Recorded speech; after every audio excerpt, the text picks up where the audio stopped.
RYOBI 18-volt 1 plus half-gallon electrostatic sprayer. How to maintain.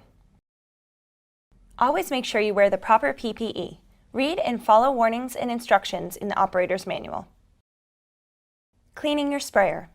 The reason we clean the tank and the nozzles on our electrostatic sprayers is to reduce the chance of any possible corrosion occurring due to the chemicals being used.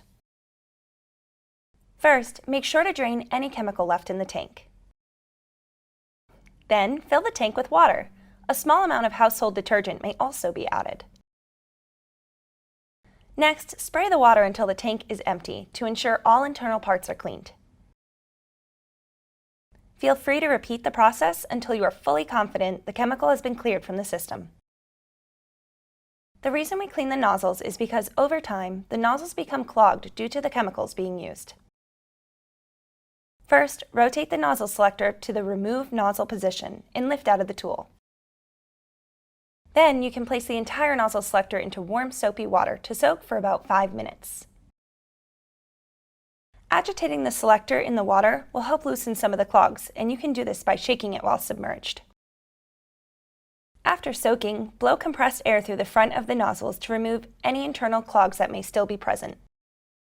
If the individual nozzles are still clogged, you can use the nozzle change tool included with the unit to take apart the selector. Once you remove each individual nozzle from the selector, soak them in warm soapy water. Agitating them in this solution will loosen the internal clogs.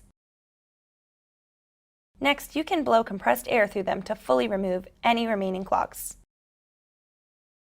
Before putting the nozzles back into the selector, ensure that the O-rings are back in place.